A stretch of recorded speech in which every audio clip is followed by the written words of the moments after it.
नमस्कार दोस्तों, break exam में आप सभी का स्वागत है। आज के वीडियो में हम आपको करंट अफेयर का एक बहुत ही महत्वपूर्ण टॉपिक कवर करेंगे जो कि PSLV C61 मिशन है, जो कि अभी एक विफल मिशन के रूप में माना गया है क्योंकि यह तीसरे चरण में जाकर असफल हो गया है। तो इस वीडियो में हम PSLV C61 मिशन के बारे में विस्तार से देखेंगे और अंत में MCQ क्वेश्चन भी हम कवर करेंगे। तो चलिए वीडियो शुरू करते हैं। आइए देख लेते हैं घटना क्या है, पूरा घटनाक्रम देखते हैं। तो इसरो के 101वें प्रक्षेपण यान के रूप में PSLV C61 का उड़ान भरना असफल रहा। तो यह घटना रही है। कौन सी उड़ान थी प्रक्षेपण यान की? तो 101वीं PSLV C61। तो ये उड़ान असफल रही है। कौन से चरण में? तो तीसरे चरण में। तो तीसरे चरण में चैम्बर प्रेशर में गिरावट के कारण रॉकेट अपनी निर्धारित कक्षा में उपग्रह नहीं पहुंचा सका। तो इस प्रश्न में आपको 4 प्रश्न बन सकते हैं इस पॉइंट से। तो पहला 101वें प्रक्षेपण के रूप में, दूसरा PSLV C61 असफल रहा है और तीसरे चरण में कारण क्या था? तो चैम्बर प्रेशर में गिरावट के कारण। तो चलिए यह पूरा घटनाक्रम रहा। आइए हम आगे भी देख लेते हैं। इस मिशन का उद्देश्य क्या था? तो इस मिशन का उद्देश्य क्या था ये देख लेते हैं। तो अर्थ ऑब्जर्वेशन सैटेलाइट यानी कि EOS 09 को सन सिंक्रोनस पोलर ऑर्बिट में स्थापित करना था। तो इसका मुख्य उद्देश्य था सन सिंक्रोनस पोलर ऑर्बिट में इसको स्थापित करना था। उसके बाद हम आगे देख लेते हैं। PSLV C61 के बारे में देख सकते हैं कि इसको कब लॉन्च किया गया था। तो 5:59 यानी कि सुबह के टाइम पे इसको लॉन्च किया गया था। 18 मई को लॉन्च किया गया था। इसके अलावा वैसे ये IST टाइम है, इंटरनेशनल टाइम, जो लॉन्च का टाइम है। आगे देख लेते हैं पेलोड इसमें कौन से इस्तेमाल किया गया था। तो EOS 09 कस्टमर तो इसरो। तो पेलोड का मास कितना था यानी कि वज़न कितना था? तो 1696 किलोग्राम के आसपास लगभग था इसका वज़न। लॉन्च व्हीकल कौन था? तो PSLV XL इसका लॉन्च व्हीकल था। और लॉन्च साइट तो फर्स्ट लॉन्च PADST-SC। उसके बाद हम आगे देख लेते हैं। ये 4 स्टेजों में इसको लॉन्च किया गया था। पहली स्टेज थी, देख सकते हैं, जहाँ पर उस रॉकेट से बूस्टरों को अलग किया जाता है। तो बूस्टर को अलग करना पहली स्टेज में माना जाता है। उसके बाद दूसरी स्टेज में, ये दूसरी स्टेज है, यहाँ पर निचले हिस्से को अलग किया जाता है उस रॉकेट से, यानी कि इस हिस्से को इससे अलग किया जाता है। और फिर तीसरे स्टेज में रॉकेट का अगले हिस्से को अलग कर सैटेलाइट को अपनी कक्षा तक स्थापित किया जाता है। तो ये चौथी स्टेज है जहाँ पर उसमें सिर्फ सैटेलाइट बचता है और उसे उसकी कक्षा में स्थापित किया जाए। तो हमारा यान तीसरे स्टेज में ही असफल रह गया है। यह थोड़ा दुखद है। आइए और भी आगे देख लेते हैं। PSLV C61 के बारे में कुछ जानकारी है। तो PSLV C61 इसरो के पोलर सैटेलाइट लॉन्च व्हीकल की 63वीं उड़ान थी और PSLV XL कॉन्फ़िगरेशन में 27वीं उड़ान थी। तो PSLV XL कॉन्फ़िगरेशन में यह इसकी 27वीं उड़ान थी। उसके बाद हम आगे बढ़ते हैं। इसका विकास किसने किया था? तो भारतीय अंतरिक्ष अनुसंधान संगठन यानी कि इसरो ने इसका विकास किया था। मुख्य उद्देश्य इसके क्या हैं? तो मुख्य उद्देश्य है इसके EOS 09 उपग्रह को कक्षा में स्थापित करना। तो इसका मुख्य उद्देश्य जो था वो अर्थ ऑब्जर्वेशन सैटेलाइट को उसकी कक्षा में स्थापित करना। आइए कुछ तकनीकी विशेषताएं देख लेते हैं, जैसे कि यह प्रक्षेपण यान कितने मीटर की ऊंचाई का था? तो 44.5 मीटर की ऊंचाई का था। इम्पॉर्टेंट पॉइंट है, आपके परीक्षाओं में यहाँ से प्रश्न पूछे जा सकते हैं। उसके बाद कुल भार इसका कितना था, तो 321 टन इसका कुल भार था। उसके बाद हम आगे देख लेते हैं। 4 चरणों वाला यह रॉकेट था, ये भी याद रखिएगा, जिसमें 6 सॉलिड स्ट्रैप ऑन बूस्टर्स लगे थे। तो चरण क्या था, तो ठोस और तरल प्रणोदन का क्रमबद्ध उपयोग हुआ था इसमें। विफलता कैसे क्यों मिली, तो तीसरे चरण में ठोस ईंधन मोटर में दबाव कम हुआ, जिससे मिशन असफल रहा। तो तीसरे चरण में ठोस ईंधन मोटर में दबाव कम हुआ, जिससे मिशन असफल रहा है। तो इस कारण से यह अनसक्सेसफुल हो गया। पर्यावरणीय प्रयास क्या किया गया था इस मिशन के थ्रू, तो मिशन में ऑर्बिट चेंज थ्रस्टर यानी OCT और PS4 स्टेज के पासिवेशन की योजना थी, ताकि अंतरिक्ष मलबे को रोका जा सके। उसके आगे हम देख लेते हैं EOS-09 उपग्रह के बारे में। यह क्या है, तो EOS-09 एक रिमोट सेंसिंग दूर संवेदी उपग्रह है, जो EOS-04 का उत्तराधिकारी है।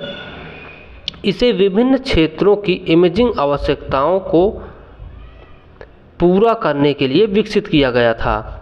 तो याद रखिएगा किस लिए इसको विकसित किया गया था, तो विभिन्न क्षेत्रों की इमेजिंग आवश्यकताओं को, यानी कि उनका मैपिंग करने के लिए। उद्देश्य क्या थे, तो उद्देश्य थे सिंथेटिक अपर्चर रडार यानी कि SAR का उपयोग करते हुए उच्च रिजोल्यूशन, हर मौसम और दिन रात काम करने वाली पृथ्वी की छवियां प्राप्त करना, यह इसका मुख्य उद्देश्य था। आपदा प्रबंधन, कृषि, वानिकी और शहरी नियोजन में भी इसकी सहायता ली जा सकती है। यह इसके मुख्य उद्देश्य हैं, इसलिए इनको ये प्रक्षेपित किए गए थे और स्थापित किए गए थे। IAF और भी विशेषताएं देख लेते हैं जो यहाँ से प्रश्न बनते हैं, जहाँ से जैसे कि लॉन्च मास कितना था, तो जो पेलोड लॉन्च किया गया है उसका टोटल वजन कितना था, तो 1696.24 किलोग्राम था। सार पेलोड से लाइट्स था, तो याद रखिएगा सिंथेटिक अपर्चर रडार पेलोड से यह लैस था। मिशन की आयु कितनी थी, तो 5 वर्ष थी। उपग्रह के निष्क्रिय होने के बाद उसे नियंत्रित ढंग से कक्षा से हटाने के लिए डीऑर्बिटिंग फ्यूल भी शामिल था। ये भी इसमें मुख्य इम्पॉर्टेंट है कि यदि उपग्रह निष्क्रिय हो जाता है तो उसे नियंत्रित ढंग से कक्षा से हटाने के लिए डीऑर्बिटिंग फ्यूल भी उसमें शामिल था।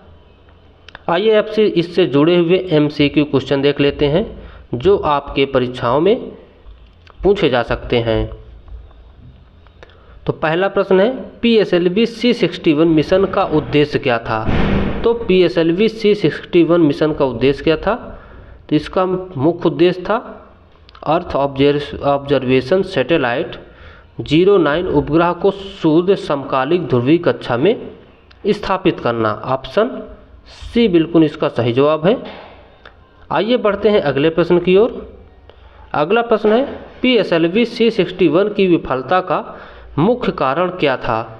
तो पहले में है ईंधन की कमी, दूसरे में है पहले चरण में विस्फोट, तीसरा ऑप्शन है तीसरे चरण में चैम्बर प्रेशर में गिरावट, और चौथा ऑप्शन है उपग्रह का खराब संचार। तो ऑप्शन सी इसका बिल्कुल सही जवाब है। तीसरे चरण में चैम्बर प्रेशर में गिरावट इसका मुख्य कारण है। चलिए बढ़ते हैं अगले प्रश्न की ओर। PSLV C61 PSLV की कितनीवीं उड़ान थी। तो ये कौन सी उड़ान थी PSLV की, अभी हमने इसे देखा भी है, तो 63वीं उड़ान थी। याद रखिएगा PSLV C61 की यह 63वीं उड़ान है जो कि असफल रही है। चलिए बढ़ते हैं अगले प्रश्न की ओर। PSLV C61 को किसने विकसित किया है। तो इसके ऑप्शन है DRDO, हाल, इसरो और बार्क। तो सही ऑप्शन है इसका इसरो। याद रखिएगा इसरो ने इसको विकसित किया है। चलिए बढ़ते हैं अगले प्रश्न की ओर। अगला प्रश्न है अर्थ ऑब्जर्वेशन सैटेलाइट 09 उपग्रह का उपयोग क्या है? तो अर्थ ऑब्जर्वेशन सैटेलाइट 09 उपग्रह का मुख्य उपयोग क्या है? ऑप्शन ए है जीपीएस सेवा, ऑप्शन बी है मौसम पूर्वानुमान, ऑप्शन सी है रिमोट सेंसिंग व इमेजिंग और ऑप्शन डी है अंतरिक्ष पर्यटन। तो इसका सही जवाब है रिमोट सेंसिंग एवं इमेजिंग इसका मुख्य उपयोग है। चलिए बढ़ते हैं अगले प्रश्न की ओर। अर्थ ऑब्जर्वेशन सैटेलाइट 09 उपग्रह का कुल प्रक्षेपण भार कितना है? तो कितना था इसका कुल प्रक्षेपण भार? ऑप्शन ए है 500 किलोग्राम, ऑप्शन बी है 950 किलोग्राम और ऑप्शन सी है 1696.24 किलोग्राम और ऑप्शन डी है 2150 किलोग्राम। तो इसका सही जवाब है ऑप्शन सी 1696.24 किलोग्राम इसका कुल भार है। चलिए बढ़ते हैं अगले प्रश्न की ओर। PSLV C61 रॉकेट की कुल ऊंचाई कितनी थी? तो ऑप्शन ए है 33.5 मीटर, ऑप्शन बी है 44.5 मीटर, ऑप्शन सी है 55 मीटर और ऑप्शन डी है 61.1 मीटर। तो अभी हमने इसको देखा है 44.5 मीटर इसकी ऊंचाई है PSLV C61 की। अगला प्रश्न है EOS 09 उपग्रह किस प्रकार के पेलोड से लैस हैं? ऑप्शन ए है लीडार, ऑप्शन बी है जीपीएस रिसीवर, ऑप्शन सी है सिंथेटिक अपर्चर रडार और ऑप्शन डी है थर्मल इमेजिंग सेंसर। तो इसका सही जवाब है सिंथेटिक अपर्चर रडार। अभी हमने देखा है सार से लैस है यह। चलिए बढ़ते हैं अगले प्रश्न की ओर। अगला प्रश्न है PSLV XL कॉन्फ़िगरेशन में PSLV की कितनीवीं उड़ान थी? तो इसके ऑप्शन है 21वीं उड़ान, 25वीं उड़ान, 27वीं उड़ान, 29वीं उड़ान। तो ऑप्शन सी इसका बिल्कुल सही जवाब है 27वीं उड़ान है PSLV की यह। चलिए बढ़ते हैं अंतिम प्रश्न की ओर और इस प्रश्न का जवाब आप कमेंट में जरूर दीजिएगा। यह प्रश्न है अर्थ ऑब्जर्वेशन सैटेलाइट 09 की अनुमानित मिशन अवधि कितनी है? यदि आपने हमारे पूरे वीडियो को देखा है तो आप इस प्रश्न को ज़रूर बता पाओगे। ऑप्शन है इसके 3 वर्ष, ऑप्शन बी है 4 वर्ष, ऑप्शन सी है 5 वर्ष, ऑप्शन डी है 10 वर्ष। तो इसका जवाब आप हमारे कमेंट बॉक्स में ज़रूर दीजिएगा। हम आपका इंतज़ार करेंगे और आपके कमेंट का रिप्लाई भी करेंगे। आपका यदि क्वेश्चन सही होगा तो और गलत होगा तो चलिए दोस्तों मिलते हैं फिर से नए वीडियो में। तब तक के लिए थैंक यू, बाय।